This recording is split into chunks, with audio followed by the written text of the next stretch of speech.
Should have given us a warning for that first. Hello, we are now live and welcome to the Effect Podcast's playing of Alien RPG campaign. I am Dave, if you don't know, and this is going to be the session 0 of Alien the Colony. Come, my friends, 'tis not too late to seek a newer world, for my purpose holds to sail beyond the sunset.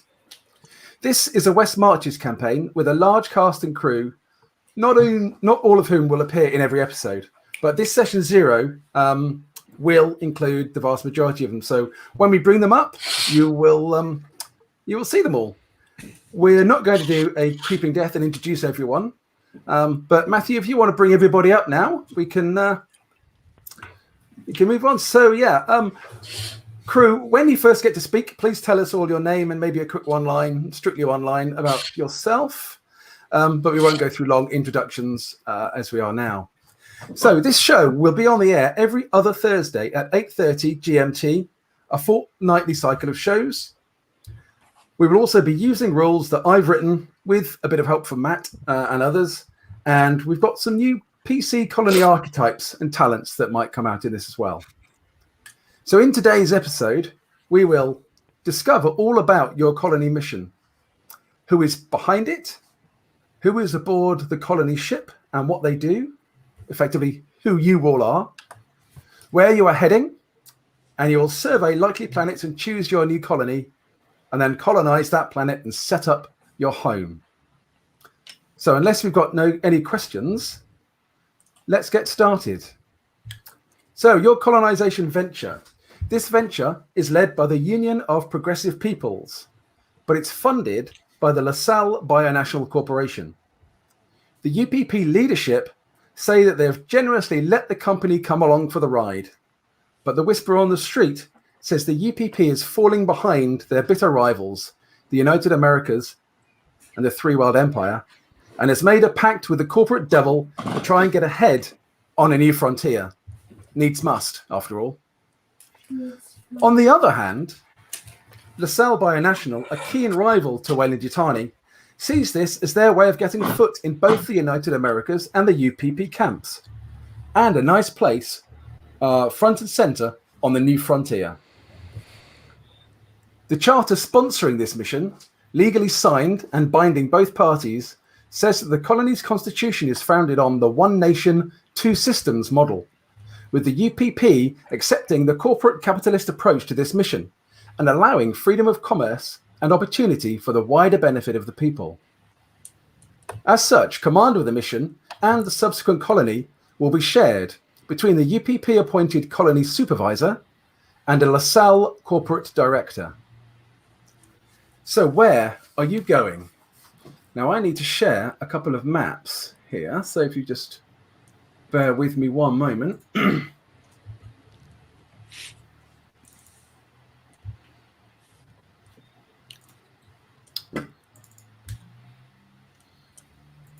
Okay.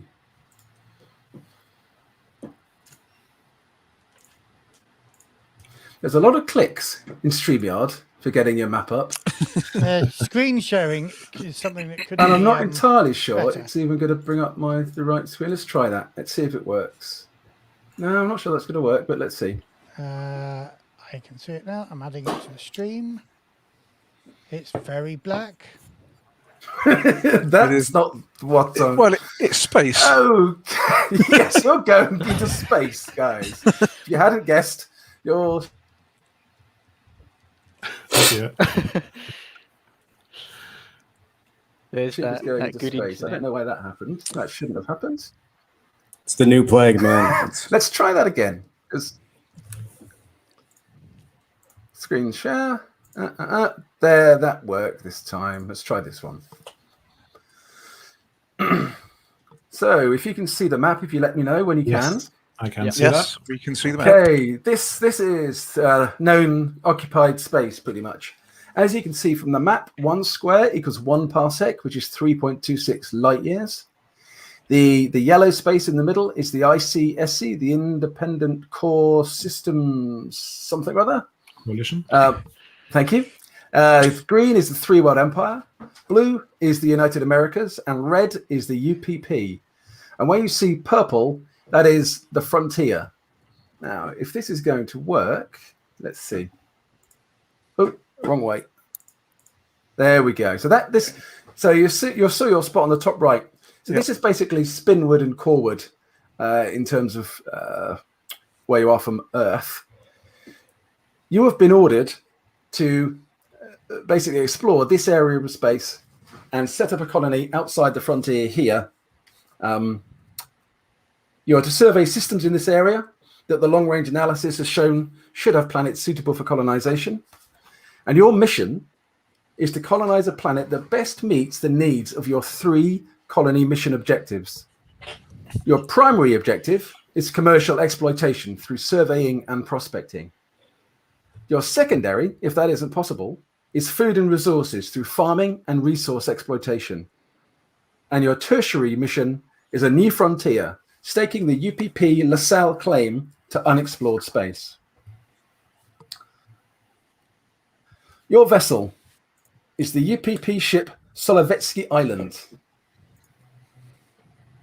And it's been home for you and the other 200 brave souls that have taken this momentous step with you. It's been home for months, albeit months mostly in cryosleep, as you've travelled the vastness of space beyond the frontier. So as you all wake up out of cryosleep, let's find out who you are, shall we? And begin character generation. So, guys, you all need to choose an archetype for your characters. I know some of you have put some thought into this before. So, yeah, let's get stuck in. Who wants to tell us about their archetype first? Do you want to start with me? Go on then. Because I'm over here. There's me, and I'm Matthew, and I'm the co-host of the excellent Effect podcast. That's my one line, right? Yeah, that's enough. Okay. Unless you want to say how great your other co-host is, of course. Yeah, I'll get to that at some point. We had to cut that for time. So, although I also helped you by writing the 4 new character career concepts that we've added to this colony rules, I'm going to go for one of the core concepts, and I thought I would go for Marshal. But obviously, we don't use such decadent individualist terms in the UPP. No. I am Comrade Inspector Chew. Comrade Inspector. Okay. Excellent. So that's that's not the actual marshal. That's not the leader or the commander of the marshal. I'm here, just is it? in the marshal's office. Okay. So Connor, did you want to tell us a bit about yours? If you're still going for the idea you had. Yes, because I am in fact well, first off, I'm Connor. Hi everyone. But yes, I am playing the marshal. So I'm your boss, Matthew. No. That's you said to Dave, didn't you? You said, what's Matthew doing? And I can be his boss. Whatever it is. If I said I was a scientist, you'd be the chief scientist. I refuse to comment on that accusation. So my character's name is Tan Blatchman. And yes, I am the marshal of this here colony. And we'll keep it good, keep it clean. Cool. Yeah. Excellent. Good to hear, Comrade Commissar. You can all be, obviously, the next step in this is to be distributing 14 attribute points amongst your skills, your attributes, sorry, not your skills. But yeah, so Frank, your archetype. Yeah, archetype. I was thinking I might be an agrarian, somebody who goes to far off planets to make sure people have got something to eat. Name, probably, I was thinking Oscar Prishka from the UPP somewhere. I'll work out where. And by the way, my name is Frank. And I'm probably the token German in this round, but I've been over in the UK for 22 years, so I'm a native. And Germany has been a part of the UPP for decades. Exactly. Welcome. It has. And agrarian is one of the 4 archetypes that, as Matt mentioned, he put together for this. So great to see somebody giving that one a go. Yeah, put the red shirt on as well. Craig, Hi, welcome. Hi, I'm Craig. I'm an indie game designer in the UK. I'm going with, again, twisting it slightly, the Colonial Marine archetype, but twisting it slightly into a security officer, essentially. Okay, So cool. probably working with Matthew and under the command of Connor. Okay, so you're going to be part of the team rather than like a UPP independent or a LaSalle independent security officer. Yeah, I'm thinking more UPP security officer. Cool. Excellent, comrades. It's going to be a UPP heavy colony. So are you UPP or LaSalle, Connor? I am UPP as well. Okay. Excellent. Right then. Dean, let's come to you next, shall we? What's your archetype? Hello, I'm Dean. I'm the resident madman. I think that's pretty much what you need to know. I'm going for one of the new roles. I plan to be an educator. Okay. I think I will be a therapeutics officer. Basically a therapist. Come to me if you're stressed. That's about it. I will visit you often. Oh, I'm looking forward to it already. Excellent. Thanks, Dean. So I'm assuming that most of you will know which your key attribute is for your archetype. They're either in the core book or in the rule supplement I sent you. So just whilst we're there, you've got 14 points to spend amongst your attributes. Your key attribute can be 5. None of the others can be that level, but they must at least be 2, and you've got 14 to spend. Okay, moving on. Paul.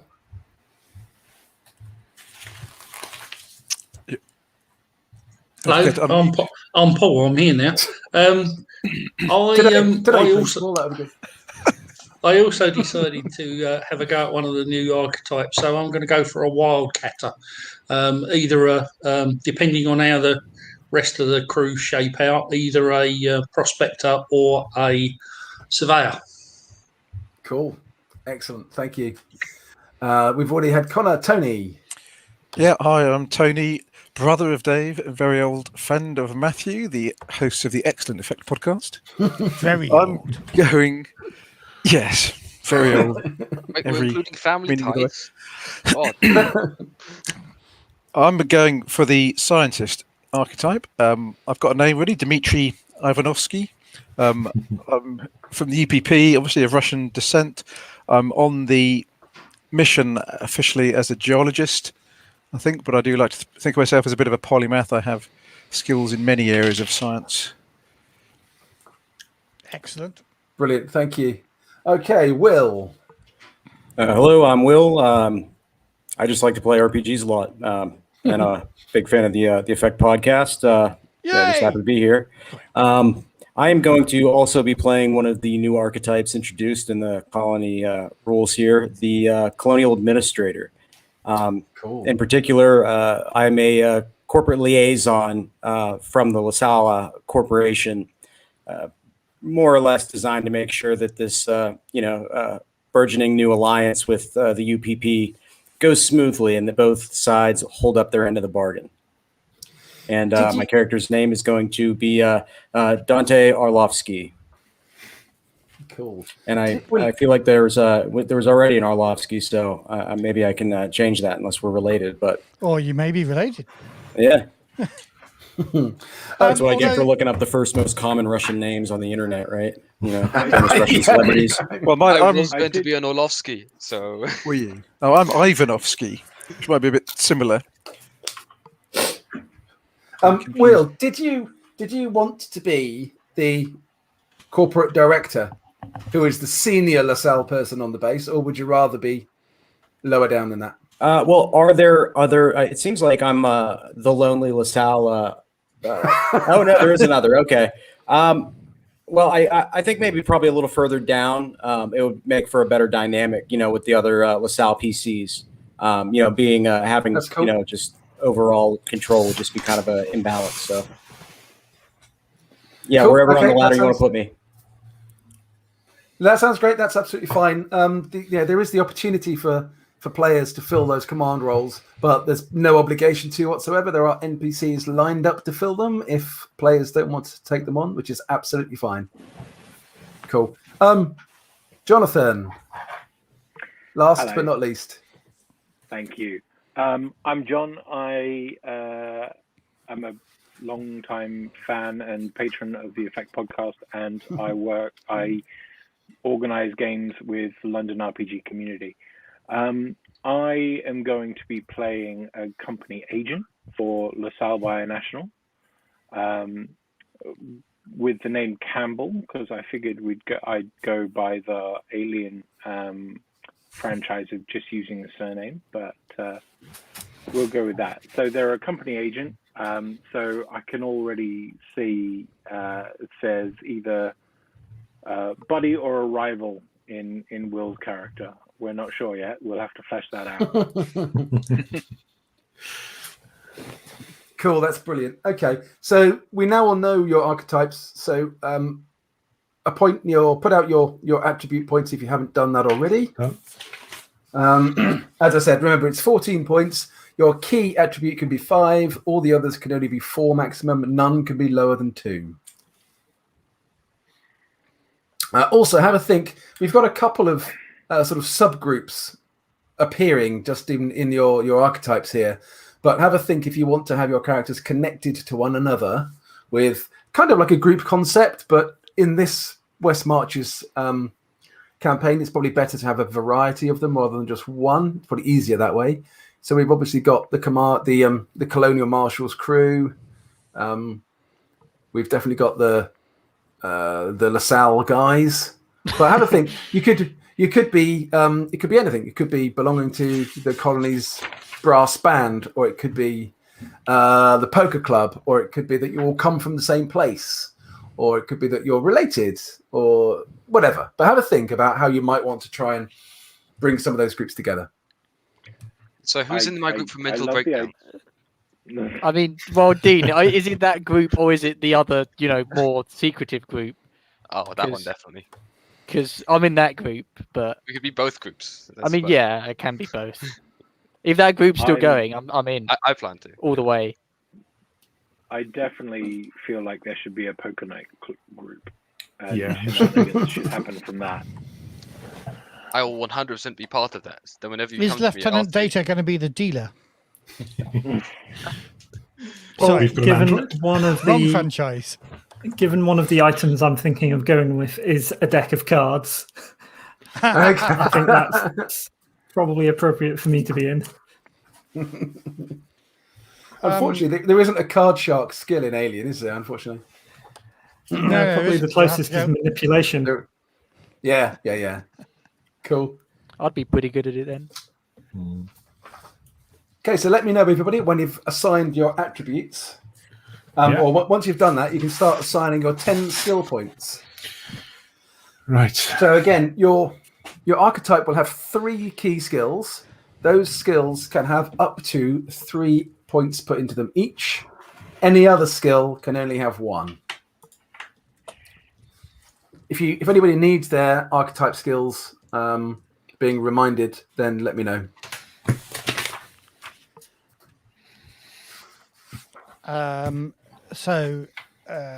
Connor, our archetype skills, if you need a reminder. I've got them. I've already made my Well, character. remind anyway, Matthew, for the yeah. viewers. Okay, so observation, ranged combat, and manipulation are the archetype skills for the martial type. Colonial Marines, which We have one Craig, Marine. you're Yep. going to be, although you're going to be part of our office. as Stamina, well. close combat, and range combat. Exactly, yes. And strength for your key attribute. So for those playing one of the new archetypes, let's just talk a bit about those. So the Wildcatter, the key attribute is agility, and the key skills are piloting, survival, and observation. We don't have an organizer. We do have an educator. So Dean, your key attribute is empathy, and your key skills are command, manipulation, and comtech. And then we have an agrarian, Frank. Yeah. So your key attribute is strength, and your key skills are heavy machinery, observation, and stamina. Cool. Excellent. So once you've allocated So your what- 10... Sorry, go on, Craig. I was going to ask what is generally an acceptable sort of spread for the 10, and in terms of what makes sense. I've not made a alien character from scratch before. It's entirely up to you.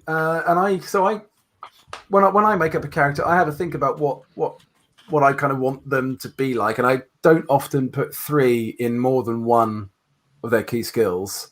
I don't think I've ever had a character where I've just put 3, 3, 3 in the key skills. So I tend to, maybe have one of them at 3, one of them at 2 if it's interesting, and then spread the rest around other skills. But it's entirely up to you. If you wanted to have somebody who was totally specialized in your 3 key skills, then that's absolutely fine. You just obviously you're not a jack of all trades in that sense then. Yeah. Cool.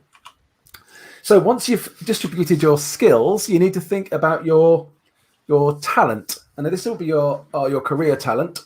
So again, for those of you who are using a archetype out of the core book, you'll let me know if you need those. Need reminding what they are. For those who are using archetypes from the Colony book here, okay, Dean. No, not Dean. Frank, the agrarian. You've got husbandry, which allows you to manage livestock and animals, and also with the right equipment allows you to control a harvester. Intense focus, which gives you bonus dice to a task that takes a turn or longer. And jury rig, which allows you to make stuff like the A-Team. Which sounds cool. So educator for you, Dino. You have authority, so you exude authority. If you fail a command roll, you can immediately, as a free action, attempt a manipulate roll to try and salvage the situation, and also that applies in reverse. Counselor, as per the core book, and hold your nerve, which your resilience allows you to block out the bad things going on around you. Once per scene, you may attempt to avoid the effects of panic by making a survival roll. However, if you fail, you must add an extra 1d6 to your panic total. And then finally, Wildcatter, you've got Pack Mule from the core book. Prospecting, you're an expert prospector. You get bonuses when you're prospecting, naturally enough. And surveying, pretty much the same. You get bonuses when you're surveying. So if anybody's chosen their talent, do you want to let us know what you've taken? I took surveying. Okay, cool. I've taken hold your nerve. So Okay, if nice. I accidentally pass out, you know why. I'm taking past the limit. I'm going for jury rig. Nice, cool. Yeah, I'm going for analysis. I've gone for take control. Okay, not personal safety. No. I love that talent. Thank It's God. just great fun. I hate that. The Lord. And that will play in, I hope, to my personal agenda idea that I have. So I'll Excellent. run that by you personally. Yeah, cool. That sounds great. Will? So I'm thinking I'm going to take the backroom politics as a talent. Backroom politics. Yes. I'm not familiar with that one. What's that It one? is it gives a +2 modification to a manipulation roll if you are a private, if it's just a one-on-one conversation. Okay, cool. I've taken Yep. subdue. So if I attempt to subdue someone rather than just hit them or whatever, I get +2 dice and it grapples them. So Cool. And Matthew? I'm taking investigator. Cool. You can see what others miss and are skilled at noticing small details and making sense of them. Excellent, good stuff. Okay, so now we need to get you to choose your gear. So for each archetype, there will be 4 either or options. Of those, in fact, 8 items, you choose 2, but they obviously can't be the either and the or, if you see what I mean. So, for example, let's go with the Wildcatter. The Wildcatter, you get to choose either an eco all-world survival suit or a surveying skiff, a pups mapping device or a prospecting rig, a personal medkit or binoculars, and a water bottle or a Seegson PDAT. But of those 4 double options, you can only choose 2 in total. 2 items in total. Yeah, I've gone for the exosuit and the pups. Okay, cool. Excellent. Exosuit. Are we playing Coriolis here? Well, the eco Close suit, enough. it's a survival suit, so... I'm going to Okay. go for from the standard martial talent. There is, of course, the .357 Magnum. Yep. I feel there will be a progressive people's variant of that. Do we have anything from anything in any of the other books that we've seen already, or shall I go away and invent one? We might be able to Maybe it's find fine, one, like- actually. Yeah, I haven't. Okay, yeah, but you can have that. We'll work out what exactly it is. But yeah, that sounds absolutely fine. Yeah. And the other thing for an investigator is obviously a flashlight. So those are the 2 things I have. Cool. Similarly, yeah, I've gone for the Magnum, but again, maybe an alternative might make more sense for UPP. Yeah, that makes sense. And obviously, as someone who's going to subdue my enemies, I need a baton to beat them into submission, of course. Of course. Yeah. Cool. Anybody else chosen your gear yet? Yes, I'm going for a system diagnostic device, which gives Cool. me a contact bonus if I'm diagnosing computer problems, and a PDAT, which is for basically collating field data. Yep. I've got a quick question. What's a maintenance jack? It's a jack that you use for maintenance. Thank you. As he goes to the book. It's a car jack, is it? I remember looking that up when I was creating the thing. It's sort of general purpose tool for opening doors and stuff. I think it's a like heavy Yeah, machinery bonus. Yeah. isn't it, I think? Sounds perfect. So I'm Specifically- going to go for... Sorry, Jonathan. I was just going to say, it's specifically something that was introduced in Alien Isolation as a tool for you to open and close doors and stuff like that. So, And I go for beat the stuff like androids over that. the head. Useful. So And- I'm going to go for the tractor, so we are mobile. And I'm going to go for the Cool. maintenance jack. I even got the card for the tractor here. Obviously, you don't carry that with you, though. Hopefully. You sure? Keep it in your back pocket. That takes up 320 endurance slots, encumbrance slots. Oh, well. The tractor carries me. Cool. Yeah, one of the things I did do, and if this ever gets to publication, I don't know whether it will survive, but some of these new roles have got vehicles as gear, which is not a thing that happens in the core book. Yeah. Yeah. You might. I need something I can carry. Maybe I should just go for the cattle prod instead of the maintenance jack. Okay, who else? I guess I'll go next. I've Yep. taken some natural leave because you need to relax after a hard day's work. And I'm going to take the computer terminal, but I was very tempted by the Seegson C24 Kaboom box. Which we tried to work out what that was, but we We don't know. didn't really work it out. No, We think it plays music. We're not really sure. It does. It does. It plays music. we suspect it plays music. It's a How- boombox. So I found a description of it somewhere. It's a music player. Is it actually in one of the Alien books, or did you make that up? No. It's definitely in one of the books. Does it Okay, give 'cause modifications one of the to I couldn't Equipment find it. Okay, cool. Does it allow me to use a skill better? Or? No. No, it plays music. In your Oh. therapy sessions, you can play the music really loud, though. It's okay. I've got a computer terminal. I'll just look up YouTube. It's fine. You're a long way from the internet. Of course, if you have any decadent Western music, that will have to be confiscated. Yeah. Or Hide you it, invite hide me it. to the party where you're playing it. Okay. Who else hasn't chosen their gear yet? I'm just going to invite you to the therapeutics office. Yeah, so I chose the data transmitter card with Colonial Admin clearance. Some Never Sleep for the all-nighters. Cool. Can you clarify what the Seegson PDAT and electronic tools, what that entails? Okay. Of that list, you only get to take 2, Will.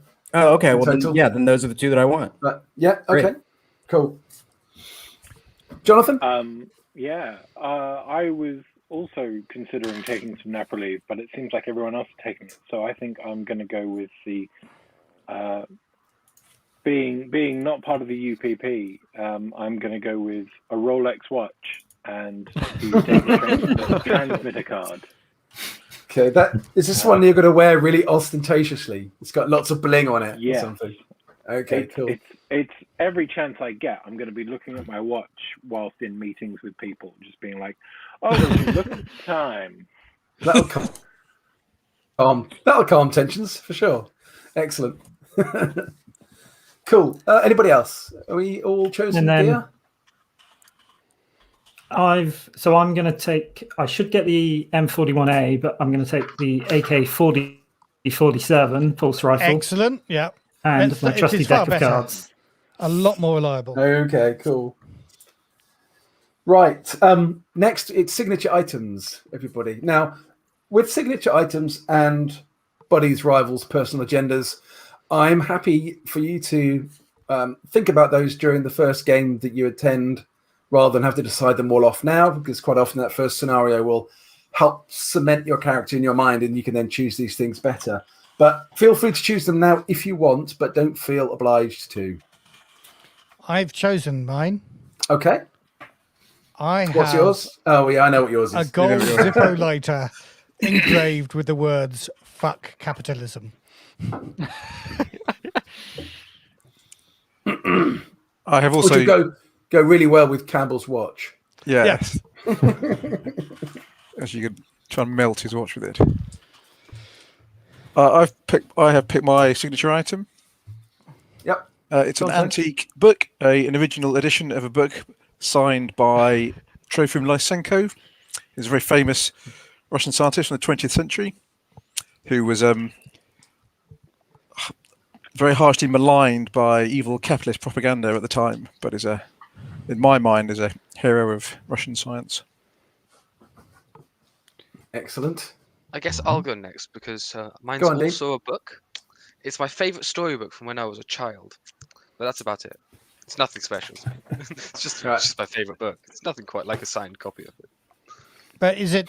What is the title? I want to know. I haven't thought of the title yet, but I do want to. Very Hungry Caterpillar. Spot on the farm. It's Cool. 3 Little Pigs. Always 3 Little Pigs. I've chosen mine as well. I'm going to go for a claim papers, basically promising me a slice of land on the new planet, which is straight from your books. Right. Okay. Excellent. You do realise they're fake, don't you? They're not. The claim is not a lie. Just bear in mind, Frank, that all property is theft. Yes. So, who says I'm honest? I have my father's old geology hammer. He got me interested in those areas, but I never took the geology path. Cool. Excellent. Anybody else? Well, I was going to go with the letter of corporate authorization or something, which is in the core rulebook for the company agent. But as we've kind of, we've played up the whole Rolex thing, I think I might make the Rolex my signature item. Okay, cool. I like it. If your Rolex is your signature item, you could choose a second item from the list. Maybe I could. I think a couple of things. One, part of my motivation behind it is also, what the heck would my character have on him at all times? Like carrying around a children's book might work for your character, but I can't think of that. Not for a corporate agent, at least. I think it's going to be in my therapy office, so rather than anything else, okay. I'm gonna put my stuff there. So Okay. But also, my other question, we might come to this in a bit. My corporate agent has some money to spend. Can I buy additional items after that? Yeah, I think in between this and the first time you appear on the show, then yeah, absolutely. Okay. I don't think there's a problem with that. Yeah, bear in mind everybody's got a money allowance. It's different for everybody. Yeah, It's normally 1 or 2 D6 times $100. well, $100. Yeah. So have a look Yeah. and make a roll for yourself and see how much money you've got for your Of archetype. course, we're talking about renminbi here, not dollars. So yeah, I'll go with the Rolex watch as my signature item. Cool. Will? I think I'm going to try to feel it out during today's session and Cool. we'll determine it then. Yep, that's absolutely fine. No worries at all. Yeah, Okay, same brilliant. here. Cool. Okay, so we pretty much know who you all are now, don't we? So can we just remind us all again? Let's go around and what our names are and what our roles are, starting with Matthew. I am Conrad Inspector Chew. I have a given name, but I hardly ever tell anybody. And you are you Vietnamese background? Was that Chinese? I think I'm Han Chinese. Yeah. Okay. Cool. Frank. Yeah, I'm going to be Oscar, the agrarian from the UPP, and probably from Germany. Why not? Typecast. Yeah. Cool. Craig. I'll be Sergeant Moritz Graff, UPP Security Officer. Excellent. Thank you. Dean. I guess I'll be Dr. Michele Mier, the group therapist. Excellent. Thank you. I've gone for the educator role, of course. Yeah. Paul. James Hutton, he's a surveyor for the LaSalle Corporation. Connor. I am Marshal, Colonial Marshal. No, not Colonial. Just Marshal. I think you'll be a commissar, wouldn't you? Probably, yeah, commissar. I Okay, suspect, yeah. Commissar, Tan Blatchman. Tony. I'm Dmitry Ivanovsky. I'm the mission geologist, not the chief scientist or on the command team or anything, which I slightly resent the fact, I think. Is that your personal agenda? I couldn't possibly comment. Okay, Jonathan. Yeah, so I'm LaSalle Bionational Company Agent Campbell. I haven't given him a first name. Maybe we can That's entirely figure up to that you. paperwork out later. And Will. But Yeah, I'm Dante, I guess. Dante Orlovsky. I am a Colonial Administrator for LaSalle Corporation. Brilliant. And that's, I'm not sure where on the totem pole I sit, but that's to be determined. Yeah, okay, that's dead on. Brilliant. Thank you for that, guys. Okay, so we now know a little bit about all of you. We now need to work out about finding your new world. Where are you going and what will you discover? So in my campaign here, the planet where you settle is at least as important a character as all of you are. So there's quite a bit of effort going into this, into making the planets a bit more varied and hopefully a bit unique each time you create one. Should give loads of variety. It might not be 100% scientifically accurate, but it's intended to give the feel of some authenticity. So, Andy, if you're watching, shut up. It always gives me a hard time because it's not scientifically accurate. But anyway, so. Make sure you give him a hard time. He loves it, really. Right. So, so your ship. has come out of FTL.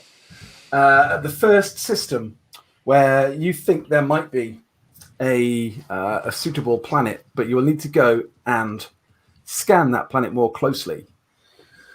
You've got resources on board your ship, so you can, if you want to, prospect more than one system. But for every second system you prospect, you lose resources when you set up your colony. And your colony will be that little bit weaker when you set up base on the planet you finally choose. But that means if the first planet you roll is an absolute disaster area, and he's just said, I'm watching, and you can't change the laws of physics. How's it going? So if the first planet is a bust, you can go and prospect, survey another one. That would give you a negative on your setup rolls when you actually set up your colony.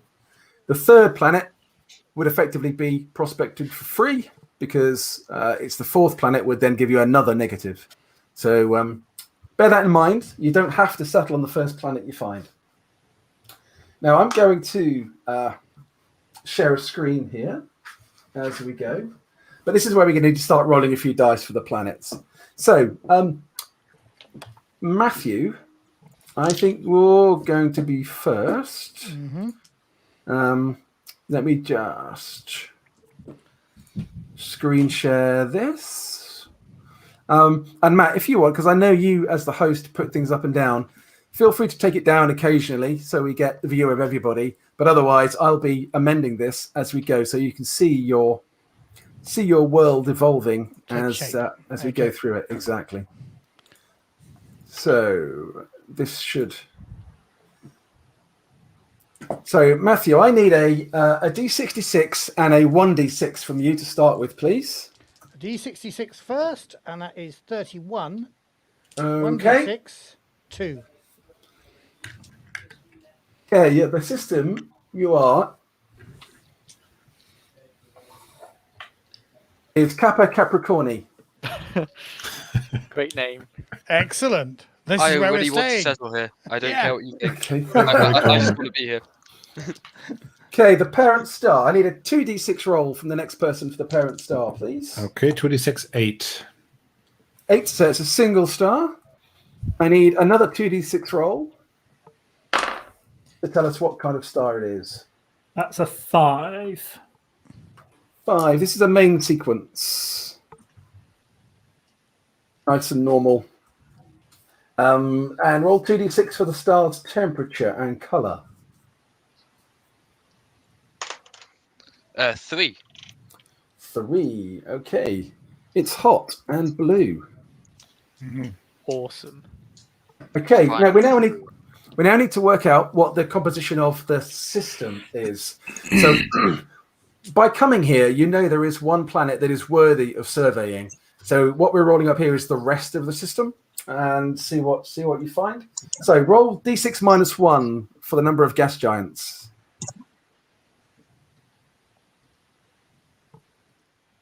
Oh. I just kicked him out. Sorry. I just kicked you out, Dave. You're back. What are you doing? Was that the banging? No, that's something else going on. Okay. Is the screen still sharing? Can you still see the screen? No, not at the moment. I'm showing it now. Yeah. There we go. What are you doing, Matt? Having a great I'm time. doing what you said. I'm taking the screen down sometimes. So 2d6 minus No. 1. 1d6 minus 1, please, Paul. Oh, sorry, 1d6 minus 1. 5. In total, okay. Same again for the number of rocky planets. So I rolled a 5, so it's 4. Okay. 1d6 plus 1 for ice planets. 5. Okay, asteroid belts. 1d6 minus 3.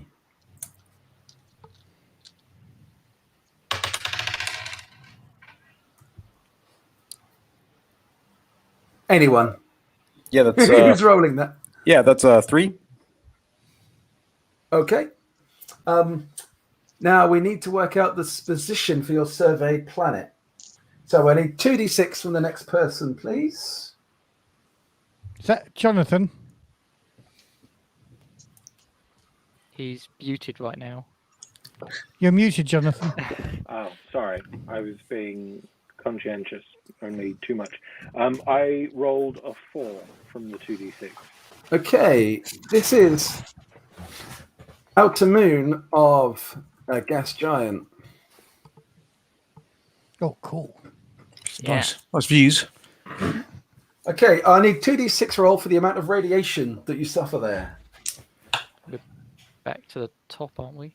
That's me. And I need plus 1 on that, Matthew. That is 9. 9. Okay, that's all right. Nothing to worry about. So planet size 2d6, but because of where you are, you get -2 on this dice roll. 2d6 9. minus 2. That's 9. Is that including -2, Frank? Yeah, it is. Rolled an 11. Okay. 9. That's a big. It's a big moon. That's no moon. Yeah. Well, it must be an even bigger gas. I think it is a moon, actually. I think it's. So this means the gravity is 1.2 g, which in effect is 1 g. So that's no Brilliant. real Ooh, that's no 20% real off. problem. So the atmosphere, I need a 2d6 roll. That's a 3. 3. That's not so good. You have no atmosphere on that planet. Oh, You shit. don't. You don't get a bonus for all that bloody G we've got. I mean, you know, No. I'm No, you don't. You just. Right. Andy. And you- Tell him he's wrong. And you laughed at me when I got an eco suit. Well Okay. chosen, eco suit. So Okay. climate. So we need a 2d6 roll -6 for this. 1. Okay, you won't be surprised that the planet is frozen. Yeah, this is This looking isn't less sounding like a great place. hospitable by the minute. Who's I the think- librarian in the party? Okay, the hydrosphere. Now, Andy, do you see? It was geosphere because that's what's in the alien book, but I changed it because you corrected me, so it's hydrosphere. So this is going to be 2d6 minus 4. 2d6 minus 4. 1. Okay, yeah, well, it's total desert. There's no water whatsoever. Oh dear. Thanks, Andy. Hey, Good boy, Andy. so the global feature. What's the global feature of this? I need 2d6 again for the global feature. 7. 7. So you've got a world-spanning canyon. It'd be great, but there's no atmosphere or water, so. Okay, the day length is going to be 1d6 times 2d6. So it's next you can make Yeah. that maths calculation. 27. Okay, it's a 27-hour day length. Oh, that's entirely appropriate. The orbital period is going to be 199 days. The axial tilt, I need 2d6 for this, please. 6. Okay, there is no axial tilt to this planet. And then in orbit, 2d6. Is there anything in orbit that's interesting? I rolled an 8. 8. Okay, roll d6 minus 2. 1d6 minus 2. I rolled a 0. Okay, it's a minimum of 1, so there is 1 moon around your moon. The moon has a moon of its own. So, did you want to continue and see what's actually here on this planet? So you can set up a colony on a planet that's got no atmosphere. It obviously brings challenges. Frozen desert planet with no water. Farmer doesn't Yeah, I like feel it. like Mm, I feel like No there's a air, lot no better water, options out frozen there. desert.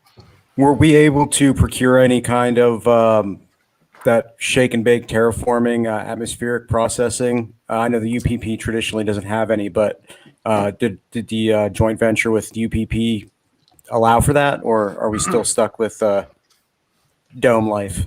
No, it completely allows for that, except that it does need to have an atmosphere. Okay. Whereas We this haven't has got any. absolutely nothing. So we're going to have to move on, aren't we? Is that what we're saying? Either that or live Scan it for underground. 40. Can Or we just live take underground? We could live underground. That could be a setting. In frozen tunnels. Might be difficult for the farmer to do very much farming. I guess Hydroponics. Farming. Mushrooms. Indeed. Okay, are you I say we moving move on. away from your lovely named system? so much We for could roll getting the same out thing money? again. should we? Are we moving on? Are we having a vote on whether to move on? Well, the first priority was exploitation of mineral resources and things like that. So there might be some here.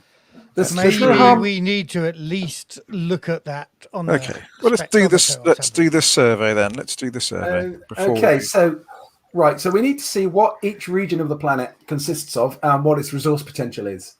So you have got no atmosphere and you're frozen. So you get minus. This is going to be good. You get -5 on your tens die. So we need D66 rolls for this. So D66 -5 on the tens dice, please. There's Am always a I- one I'm there. rolling this. Dave, Yes, Paul.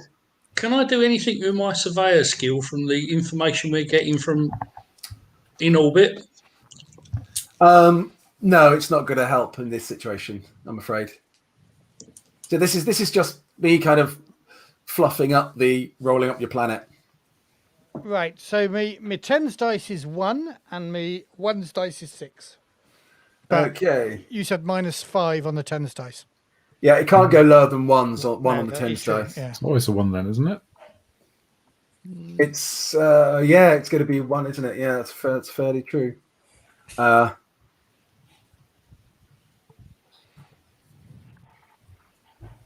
Okay, so this is a cracked landscape with howling outgassing from the interior. I'm liking this less and less. Roll D66 with no modifier for the resource potential. D66 is a 54. 54. So the resource potential for there is good. Coming to the equator, I need D66 -5, so roll 1d6, I guess, isn't it? That's a 6. Basically. Okay, it's more of the same.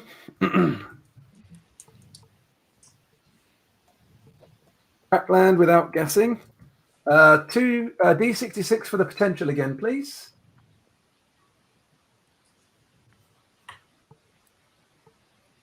Whoever's next. D. Oh, sorry, I was muted. 12.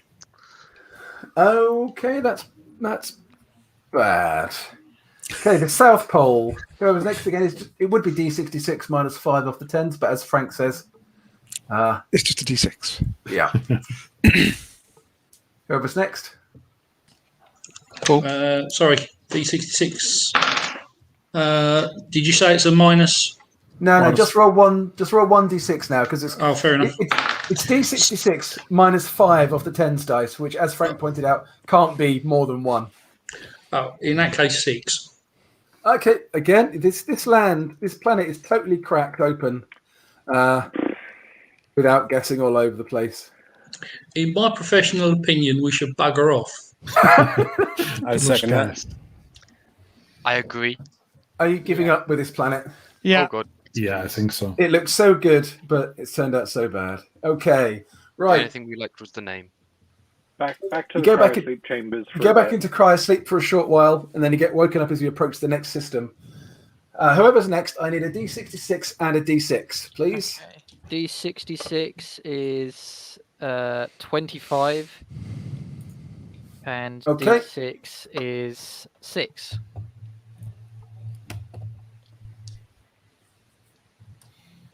Iota Scorpii. Yeah, it's Right. pretty good. Okay. What's 2d6 for the parent star, please? 6. 6. Okay, it's a single star again. Another 2d6 for the star type. Okay. 10. Oh, no. I feel Whoever like is next. I feel like Will's got it, but I think everyone's going with an order that they've remembered that I've forgotten. So I'm not sure where I'm supposed to be. I think you're after Haggle, Tony. You're after Tony, John. Oh, okay. All our heads have moved. Yeah, we Yeah, have. they have. Yeah, it's when I shut Dave out that we moved. It's your roll anyway, John, and then it's Will's. Okay, I rolled a 7. So, okay, it's another main sequence star. 2d6, please, Will, for the star temperature and color. Okay, that is a 9. 9. Okay, this is orange and red. Orange? Right, okay, we now need to see what the rest of the system is like. So 1d6 minus 1 for gas giants, please. That will be me, I think. Yep.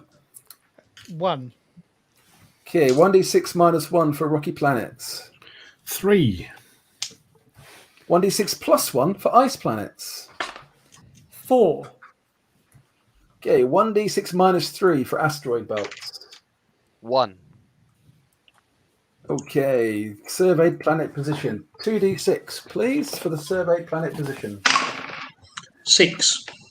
6. Okay, this is the first planet around the sun. Roll for radiation, please. 2d6.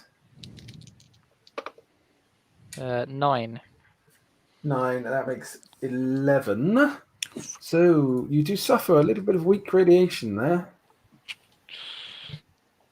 Okay, that's not terrible. It's not great, but it's not terrible. So planet size, 2d6 for the next person, please. 4. 4. Okay, this one is only 4,000 kilometers in diameter, Titchy.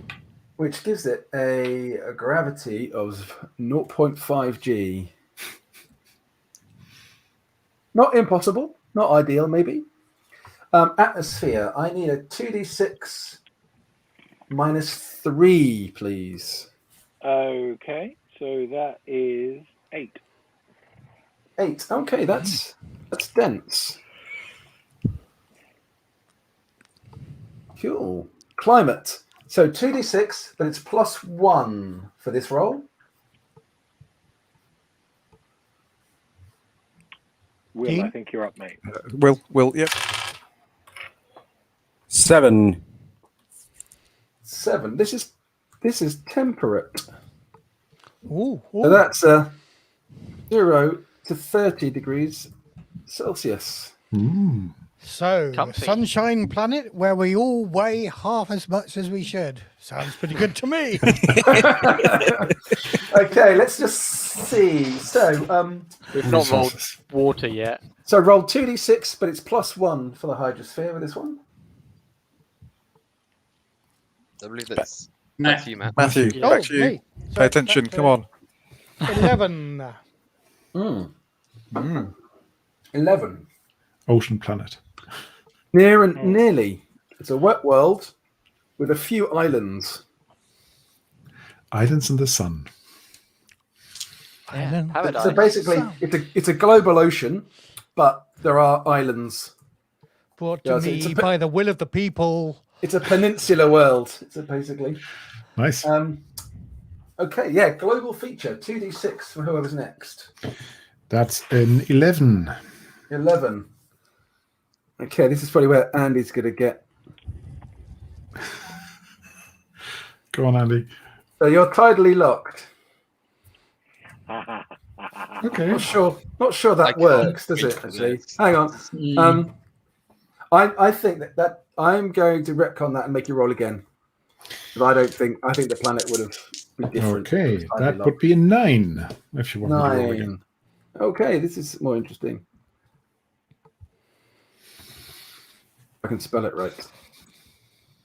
Elliptical orbit. So obviously it's going to get very cold at times and it's going to get very warm at others. Day length. So can I have 4d6 added together, please, for the day length? That's a 10. Okay, 10 hours is how long the day is on this planet. Spinning round.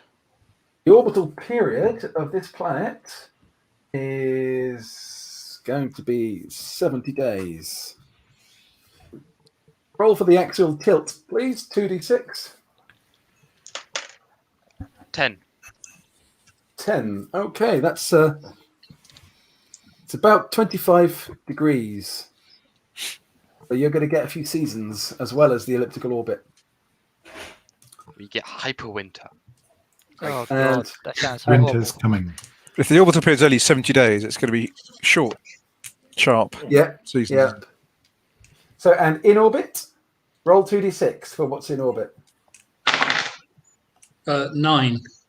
9. Roll d6 again, please, and -2. 3. Okay, you've got 3 moons in orbit. Okay, so this is looking possibly better than the last one. Let's wait for the resources. Okay, right then. So this planet is a water or a wet world. You get +1. No. Okay, so for each of your D66 rolls for the regional terrain, you get +1 on the tens dice. Yep. Starting with the North Pole. Okay. So 24. 24.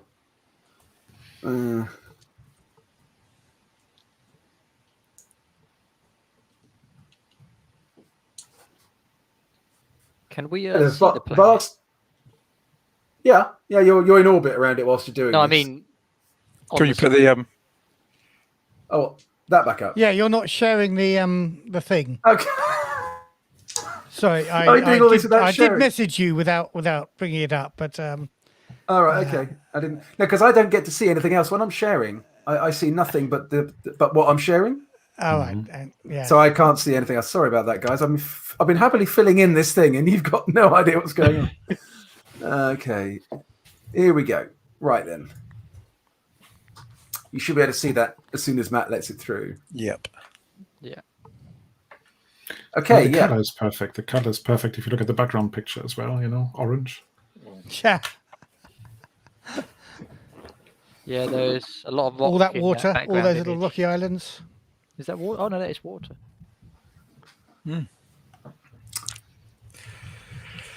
Okay. So that is your. Should we go back to the resources? Yep. Okay, so yeah, the North Pole, you've got vast plains of seaweed. But I now need a D66. Where are we? But this is at -2 on your tens dice for potential. -2. 35. 35, that's average. Okay, moving to the equator. D66 with +1 on the tens.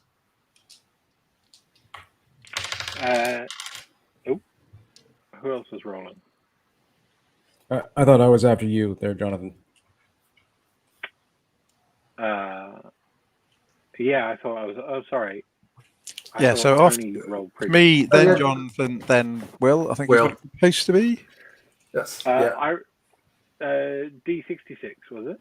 Yeah, with one I plus rolled one on the add 1 to the tens dice.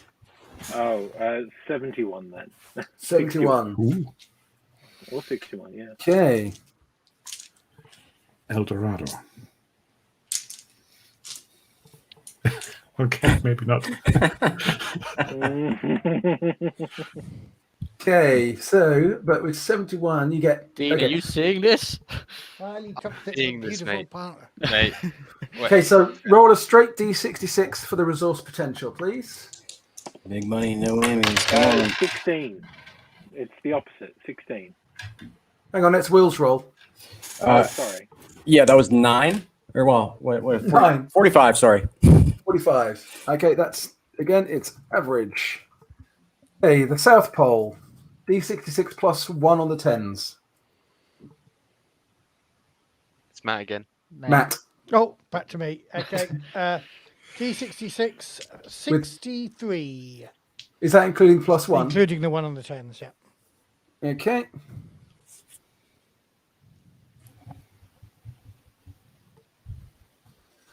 So this is Charming. acidic oceans and acid rain here. So the ocean where- encompasses the whole planet, though. How does that? It's an Maybe it acidic just has- region. It's going to be certain currents and stuff, I guess. Make a resource roll at -2 on the tens dice, please. Okay, -2 on the tens is yeah, I got rolled a 14, so it's, it's a negative. Okay, this is abysmal. Let's not settle there. Okay, the Northern Hemisphere number 1, D66 +1. You haven't done so well on your dice rolls so far. No. That's a 76. We got much better planets in the team. 76. Yep. Okay. Excellent. Great beasts roam the region. Beasts. Okay, roll for resources. Sea dragons. At +2 on your resource tens dice. 85. Okay. Holy hell. That's the Resource place. potential is pretty good there. It I doesn't like get better, in fact. Okay, Southern Hemisphere. D66 +1 for whoever is next. Paul. It's mate 42. 42. That's the answer. Got to be meaning of life.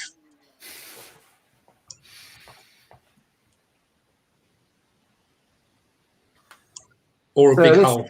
So this region is full of like ringed islands, which are clearly what's left of huge impact craters.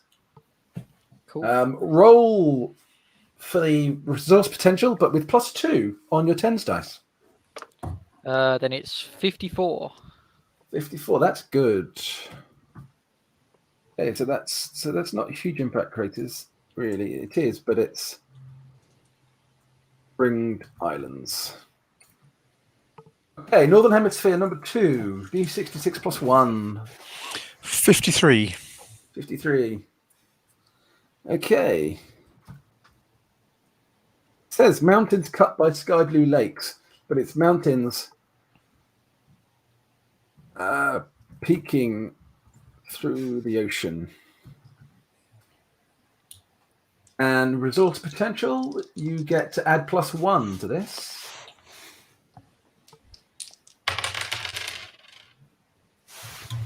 Okay, so that'd be 51. 51, that's good.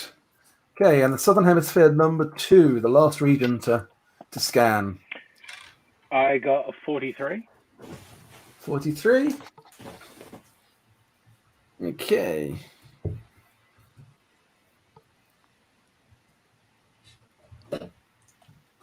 This area seems to be particularly cold and frozen with snowstorms. You get the resource roll with -1 on the tens dice. 41. 41. That's average. Okay. Well, this is a much better planet than the other one. Definitely. It is. Just- I actually like the idea of having an underwater world. Well, it doesn't have to be underwater. We could be on the islands. Yeah, there are Yeah. islands for us to live on. It's No, but we balmy could salvage underwater. temperatures. And, hunting the great beasts that roam the land. Indeed, indeed. And we've My- got great my temperature vote fluctuations. Definitely to settle somewhere between Northern Hemisphere 1 and Southern Hemisphere 1. Mhm. That seems like a pretty good spot. Like if this were Catan, I'd put a settlement between Northern Hemisphere 1 and Southern Hemisphere 1 and the equator. Yeah. So, Yeah. Well, we can build a road between the two, can't we? So Yeah. But Mm. because we've scanned a second planet, there's no negative to viewing another one, right? Yep, that's correct. 'Cause there Are could you be saying one even if better. we do a third one, we don't have to stay there? We can come back to number 2, do we? Yes, for absolutely. no penalty. Yes. Yeah. And what about our viewers? What do they think? A big penalty. Do you want us to live in a place with highly toxic plant life, acidic seas, and great beasts? Yeah, I mean, if These you are ask all like this things. question, These are story hooks, mate. Sounds like If it's you going are- to be a if blast. you ask Nobody them wants this to watch a question, campaign though. where we find paradise and live there properly. Live comfortably for the rest of our lives. At least it's got an atmosphere. Yeah, That's very true. Andy Brick seems to say this is the best planet you could have created, and it's a brilliant creation system, or something like that. It's summarised as just stay here. Whereas Keith thinks we should go for Eden. I think we should go for Eden. Yeah. Someone wants us to live in the acidic hell. Acidic hell. Thank you. Thank you very much. No, we don't want to move to Canberra. Thanks, Thomas. It's okay. Harsh. Ooh, harsh. I mean, I've got a feeling we probably are going to want to settle on Eden, but We might as well have a look at another Yeah. planet if we're kind of out here anyway, mightn't we? we might find a planet of think. only Edens. All Edens. You never know. Right, one more. Yeah, one more. Okay. Give us another screenshot to show. Yep. One more for the vote. I'll just say that now, right at the beginning of the process, rather than let you think that you hadn't been up all the time. And does everybody remember the order they're rolling in? Okay, Just are for you the third seeing time, we the should. Well, maybe this time, if we keep the screen share up, maybe we just go from top to bottom. So Matt, Frank, Craig, Tony. Connor. Don't confuse it, John. I think most people have got it worked out now, haven't they? Yeah, I'm just watching your mouth move and trying to roll after that. So I go after Tony. Will goes after me. There we go. Okay. Yeah, That's the way Matt to goes do after it. Will. that's all you need to remember. Yeah. Okay, so whoever's Who rolled last? next, I've forgotten. whoever's next, somebody I think go. Matthew's next. I think because Yeah, it is me. Jonathan Okay. finished off that one, didn't he? Okay. Is it Will next then? No, it's me next. Okay, Will- so I need a Will's D, 1d6 and a d66. 1d6 and a d66. Our d6 is 3. Our d66 is 16. 16. Okay. Good. Zeta Akule is the name of the system you've come this time. Roll for the parent star, 2d6. And that is an 8. 8. This is a red dwarf. Dun, dun, dun, dun, dun. Okay, Kind of. roll. Well, this is Gibber, your planet, isn't it? No kind of atmosphere. So roll 2d6 and add 3 to the dice roll. That's a 12. 12. Okay, it's red and cold. Or as cold as a star gets, anyway. Gas giants, 1d6 minus 1, please. Next person. 4. Sorry, I was muted again. For Rocky Planets, 1d6 minus 1. Paul. Paul? You muted. Yeah, sorry about that. 1d6 minus 1, sorry. 1. Okay, Ice Planets, 1d6 plus 1. 4. Asteroid Belts, 1d6 minus 3. 2. Okay, Planet Position, 2d6. Whoever's next. That's 10. 10. This is the 4th planet that you're surveying. Roll for radiation, 2d6, please. 5. Okay, there's none to worry about. Woohoo! Planet size. Okay, 2d6 for the planet size. Matthew. Is that me again? Yes, it is. 9. 9. Okay, that's quite big again. So that's 12,500 kilometer diameter, which gives you a gravity of 1.2 g. Looks I familiar. like it. Atmosphere. Okay, the atmosphere. Roll 2d6, and I don't think there's any bonuses. What? No, straight 2d6. 10. 10. Good roll, Frank. Are you sure? Oh no, bad roll, Frank. Oh, what have you done? Do we just stop there? Let's see. Okay, climate. Roll 2d6, but add 6. Well, that's a 13 then. Okay, yeah. Okay, this is This is Not looking nice. promising. 61 Matt, degrees could plus. So, Let's go back to the planet with the. so who wants to live on the corrosive atmosphere where we feel like we're constantly on fire? No. Hands up. Matt, Okay. could you remove the comment that's just below here? Because we've got. That's your faces face that over aren't there. being seen. I've just lost that comment and I have to click on it. Give me a moment. Just I'll click on a find new it. one. And There then it is. Okay. There we go. There we go. Am I right in thinking that you're going back to think Iota Scorpii? Yeah, I think so. Yeah. Yeah, I think. Yeah. Okay. A little bit of radiation, but other than that, damn perfect. Should we have a vote? I don't think we need a vote. You need it. Yeah. I don't think anyone's. I think the What, is party this can some sort decide of for us. We socialist don't need to have democratic democracy. I utopia? mean, we are the will of the people, and I think we can trust our the proletariat to make the right decision. And if the people make the wrong decision, we'll be sure to tell them. Yes, yes. We'll just keep asking them until they make the right one. What you'll keep going? Oh, we should have settled on that corrosive place or the place with no atmosphere. No. I think we're all agreed. The place with water sounds good. I agree. Okay. Yeah. I agree. So you you go back to this system. We now need to establish your colony. Where are we So going to land, guys? choose the region to colonize, and of your missions, which one is going to be your primary one on this planet? Well, Okay, the so primary first one things is obviously first. the one we reset. Resources. I just want to say, as this was mentioned in chat earlier, what about tides? We have heavy, swings. So, tides could be a real issue. We'll worry about that when it happens. What moons? How many moons have we got in orbit? Because that's probably a bigger You have impact 3. on tides. 4, 3, 3. But we also have an elliptical orbit as well.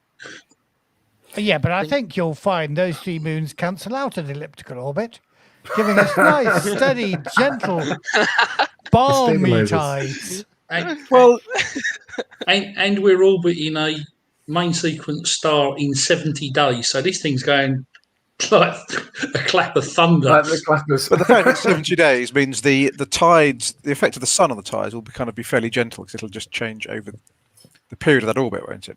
It won't be a daily thing. It's still a quick No, orbit. but we'll have change strong over. tides for about half the year. Well, You will be rotating as well, obviously.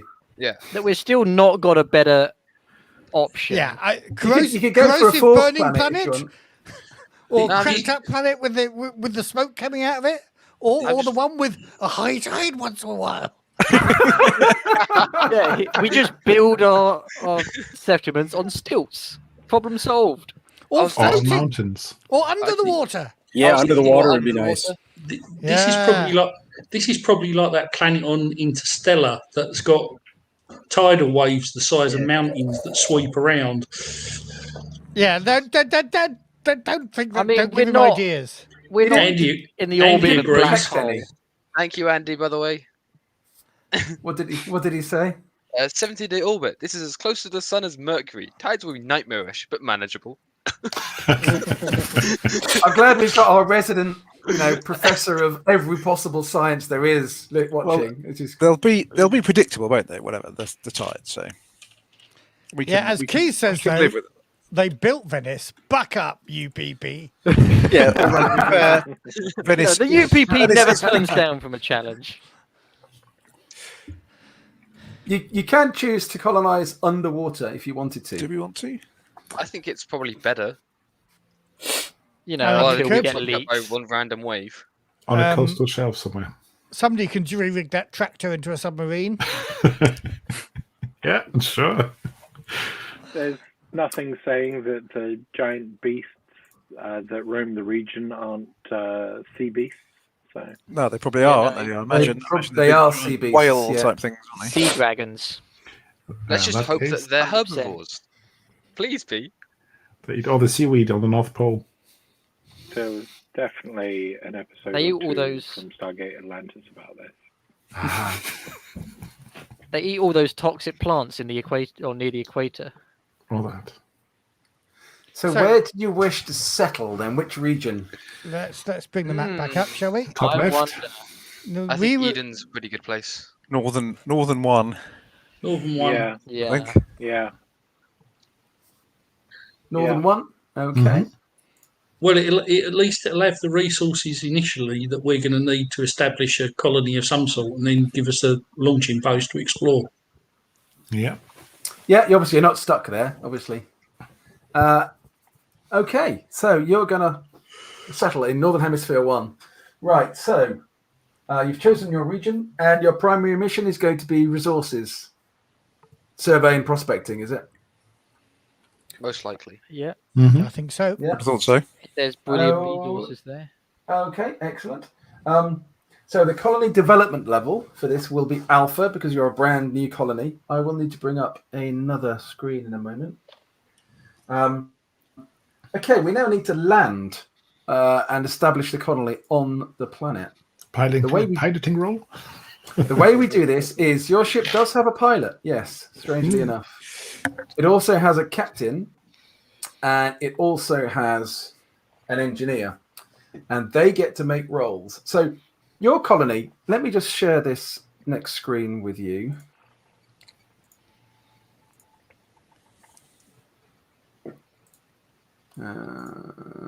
If it's a bit sluggish, but we're getting there. Let me know when you can see it. Here it is. There we go. Yep. Okay, so you have 6 aspects of your colony that we will track. And they're economy, potential, productivity, maintenance, science, and spirit. Now, when you land, when you set up your colony for the first time, we need to work out what those are. And the way we do that is you roll 1d6 for each, and we modify it by the mission that you are following. And you're going with the survey and prospecting mission. You also get some bonus points to spend, and that depends on how well the pilot, the captain, and the chief engineer manage the colonization process. So you get to roll for their skills, and for every success they get, you get to add a bonus point to one of these 6 aspects once we've worked out what they are. Okay, so the pilot is, where are we? No, there we go.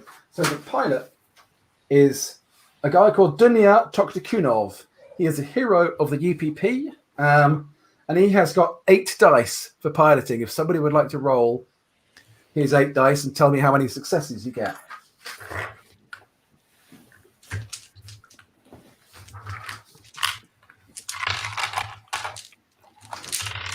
Okay. Somebody's rolling. Yep. Whilst they're working out their 8 dice, the captain of the ship is called Charity Jones, and she is the LaSalle officer. She has 5 dice in command, if somebody wants to prepare for that. Sure. I'll take Charity's roll since she shares. That's okay.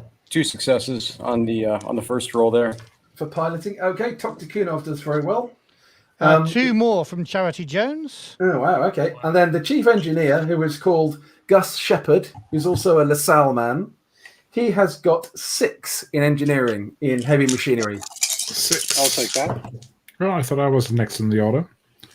Oh, sorry. No, we are following an order. My apologies. Just wondering, but there would only be one. Would only be one success. So if you want to roll better, feel free. Okay, no, well that's 5. You get 5 successes there, which is pretty good. So you do start to set up the colony in that area. So we now need to work out what each of your starting aspects is going to be. So for surveying and prospecting, you get a +1 bonus to your starting score. So whoever is next, can you roll 1d6 and add 1, please? That's 4. That's not bad. Okay. For potential, it's 1d6 +2 for the next person. 8. Well, it can't be 8. 6 is the maximum. Okay. Productivity, it's just 1d6. Paul. Yep. Well, just unmuting 5. 5. This is much better than on the other playtest. For maintenance, it's 1d6 minus 1. Whoever is next. Well, there we go. There's a 1. So that's 1. Can't be lower than 1. Just like the other playtest. For science, it's just 1d6. 3. And for spirit, it's 1d6 plus 1. We needed 2. 2. No, we need 1 just to make the sequence. Yeah. Okay, is that John? Oh. 5. 5. Okay. So these are your starting scores. It's a pretty damn good start, actually, because you also get 5 more points to spend to adjust any of these upwards. You can't go more than 6. Well, I've got a feeling we're probably going to spend some in maintenance. Mm-hmm. So only 5 points instead of. Yeah, Why 5 don't points. we- But five. we must have obviously spend the first point in productivity, because otherwise the 5-year plan is just not going to work at all. Productivity is everything. I mean, why not just balance them all out pretty high? 4 in maintenance, 2 in science or something. Yeah, that would make sense. We got 5 points, 1 in Yeah. productivity, Oh, 2 yeah, in I each can't of the other count. 2. So how about So, we get maintenance to 3 first? Commissar, come on. I'm Productivity not is made for everything. counting. In fact, We need why- to get maintenance up. So Yeah. we're gonna put 2 or 3 points in maintenance. I think 3 in maintenance. 3, yeah. Put it up to Yeah, 3 if we points bring for everything maintenance. to a minimum of 4, maybe. Okay. You have Yeah. 2 left. 1 in So- science. Bring science to One in- 4. 1 in science. science. You have 1 1 in point left. And if you productivity. really want Productivity. productivity, sure. Go on. For spirit. Okay. Are we all agreed with that? Yeah, fine. Yeah. That setup. Yeah, Okay. happy with Yeah. That's a pretty damn good setup, actually. You've That's done a very good job. That's pretty good in- scores. That's very good scores. The only thing you need to do now is, as an alpha colony, you can set policies, you can create installations, or you can run projects. As an alpha, you can choose one colony policy, and you can choose one of either an installation or a project. Now, in the information I sent you, there's a big list of all of these. Each one will have bonuses or negatives to your aspect scores that you've just adjusted. Some of them will cost economy to actually run. But these would be the things that you would then run for the first cycle of the colony, for the first 6 months. And can these scores never go above 6? They can't go above 6, but once they're at 6, you then get the chance of the colony advancing to the next To beta stage. level. Yep. You will need more people first, so you won't advance very quickly. You won't go up straight away, basically. You will need to get more people in at some point. So my vote is for martial law. Well, looking at the table, for under economy, I'd have thought it would be collectivism. We're better off working together and pooling our wealth for the good of the colony. That's Yeah, very, but very very true. UPP. bonus for nothing then pushes up to 7. So you can't go above 6. Yeah, 6 is exactly. the So it would maximum, be yeah. sort of wasted as a policy. True. If we went for lab-grown rations, the farmer doesn't like it, but that would be +1 for economy and +1 for science. Yeah, that's quite a And good minus option. 1 for spirit. -1 Yeah. spirit. Wait, Yeah, but then we can take martial law because people like that. They like martial law, do they? Who likes that? Apparently, I mean, plus I 2 like spirit that, for martial obviously. law. Sergeant Moritz likes that as well. Don't you, Comrade Sergeant? Of People on course, Mars sir. like it. What are you thinking then, guys? Is that lab-grown rations and martial law? Is that your... Can we not mean, have martial law, please? We're not having martial We law. could don't build a need martial detention law. centre straight away, you know. Yeah. What the? You can we're not build making that a later. penal colony here. My vote. I mean, I know we're talking policies, but I'm thinking installations go for the deep core sampling or the prospecting drones. It's the company agent mind here.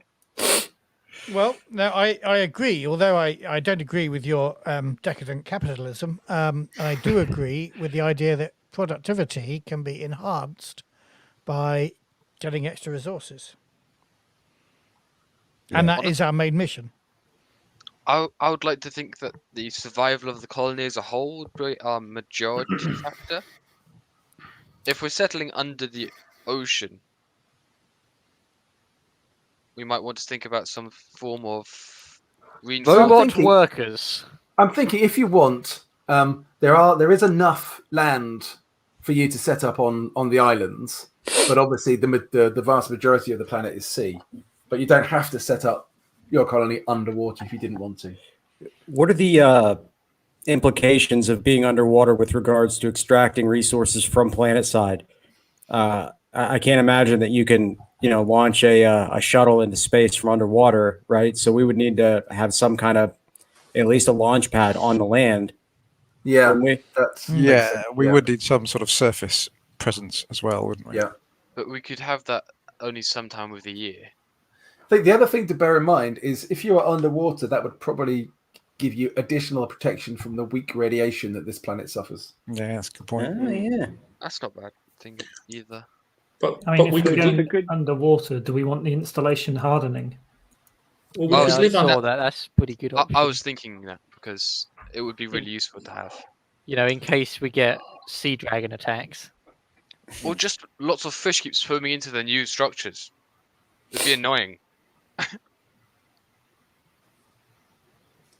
Or you could set up on land and then build a module underwater. Or vice versa, set up underwater and build some infrastructure on land. We could live underwater and have a launch pad on the island, couldn't we? Yeah, I think that sounds smart. I think that's the smart way of doing it because the launchpad doesn't have to be working 100% of the year either. No, yeah, you're not going to get a lot of traffic here. No. Yeah, so we might only send off like 2 shuttles a year or something. Even if that even. I like some of the comment ideas about an oil rig style landing platform or ocean elevator tethered to the rig. So we're getting very the abyss kind of stuff going on here. So I'm keen for that.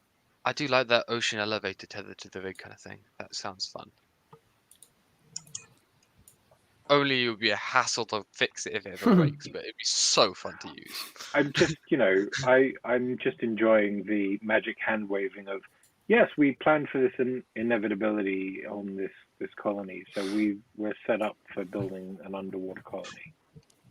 Why not? So I think it would have been considered as an option, I would have thought. And as Bruce says, we can launch from under the sea, just like they did on Tracy Island from under the swimming pool. So let's go with it. Or UFO with their plane. Or, yeah.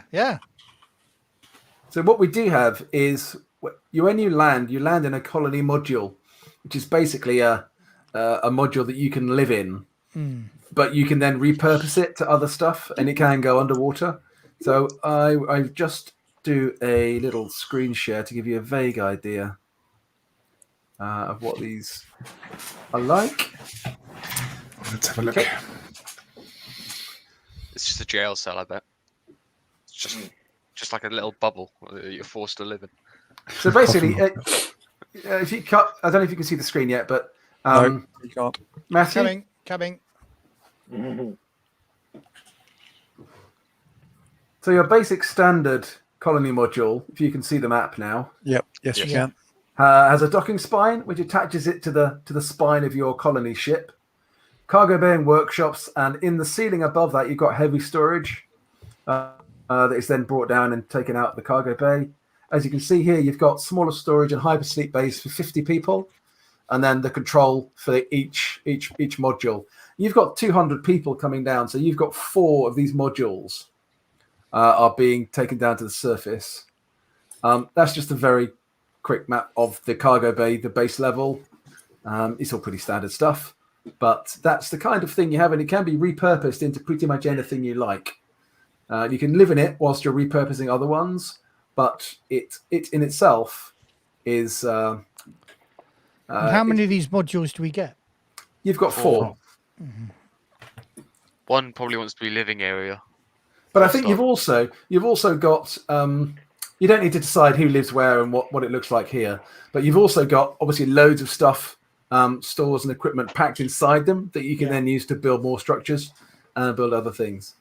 But that's your basic starting thing. You come down with 4 of those. So if we're doing that, shouldn't we do installation hardening?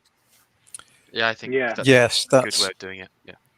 if we're doing that, because that costs us some economy, 2 economy, doesn't it, to do 2 installation? economy and 1 maintenance.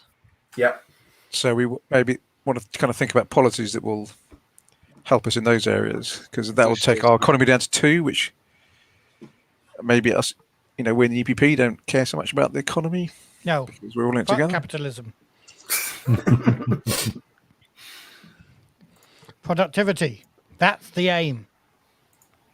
Productivity is only worthwhile when there's the economy backing it. So maybe Decadent imperialist. Maybe some lab-grown rations. Then are you going for installation hardening then? Is that agreed? I think we all agreed on that. Yeah. Think so, Let's start. Installation. Okay, cool.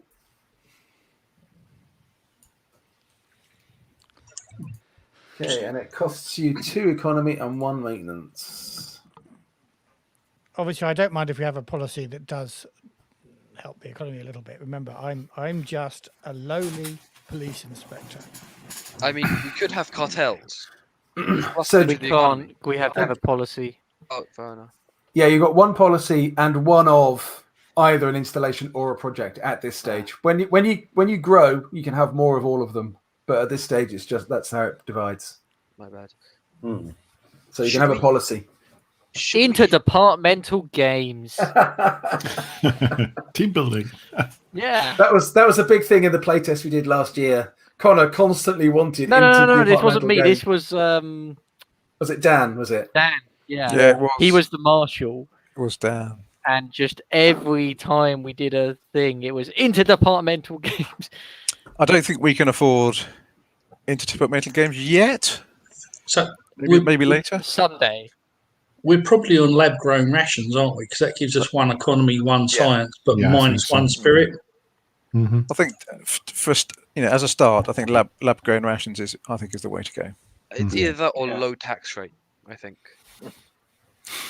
This is the UPP. We don't pay tax. Well, exactly.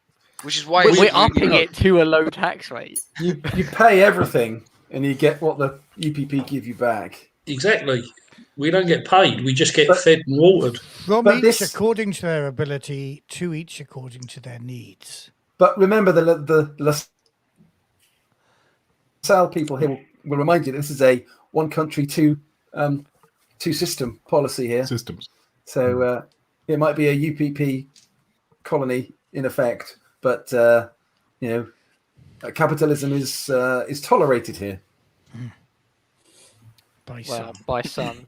So we have tax as well as we have to give everything away. But the LaSalle people might say, well, actually, we'll take that for now, but we'll make a few changes later on. Companies can be nationalised. Well, again, this is why if we've always got the fallback of martial law. Yeah. To put the means of production safely into the hands of the people. Exactly. Okay, I think we are of one mind here. What policy do you want to go for then, chaps? I think lab-grown rations. Lab-grown rations. Yeah. I'm voting lab-grown rations. Are we agreed there? Yeah, we have an excellent Any dissenters? economist who can sort this out for us. That's +1 economy.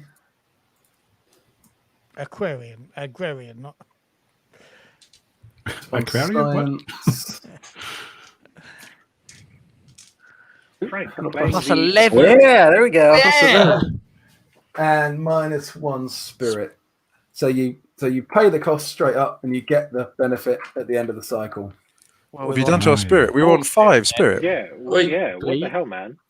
We were on 5 spirit. Now we He's don't used to typing 1, so God. So just out of interest, why have you put the +1s in brackets on economy and science, but spirit you've just taken the score down? So because you pay for the policy straight away because everyone hates it, but you get the benefit of the policy once you run to the end of the cycle. Yeah, so that's to remind us. I like that. It probably doesn't make any difference. I could probably just make them 3 and 5 anyway, because I think in the way that it works at the end of the cycle, it probably doesn't matter. But at least that, either way, we know what your total is at the moment. So yeah, fair enough. Okay, there you go, guys. You have set up your colony. You've found your planet. You've landed well. It's just now time to survive. Yeah, it's a pretty good start, though. I think pretty good start. It will do. Yeah. yeah. And that is the end of session 0 for Alien the Colony. Mm-hmm. Oh, well, I guess you guys, you need to think of a name for your colony at some point. But with all of you, that might take weeks to decide and argue over, I guess. Yeah. It's obvious. It's the will of the people. The wheel of the people was The that. will of the people. Space Whale City. I vote for that. I So vote As for opposed was- to non-space. Well, they're not Third space word whales, are choice. they? Because they're in the water. They're just whales. They're not flying around in space. They're swimming in the ocean. which is Space why it's sea called Space whales. Whale. Alien What about space. Sea alien Life sea Centre? whale. Sea World. Or name it after the great hero of SeaWorld, Shamu, the orca. You could call it Shamu if you wanted. We'll sleep on it, comrades, and come up with something. Right. But I in, like in a, Randy's. Dave, in a couple of weeks' time, then you're going to be running our first scenario Yes. based on this world we've just created and our lives here, Absolutely. and a subset of these characters will be playing in it. Exactly. Yeah. Who we don't quite know yet. What the scenario will be, I don't know yet. But yeah. So definitely. So that's the end of session 0 of Alien the Colony. Thanks everybody. It's been really good fun. Glad you got a planet you can actually survive on. Good. It's always a bonus. And unless anybody's got anything else, I think we can draw session 0 to a close. Brilliant. Let's say goodbye to all our Thank you viewers. for all our lovely viewers. Thank you, everybody. Thank you.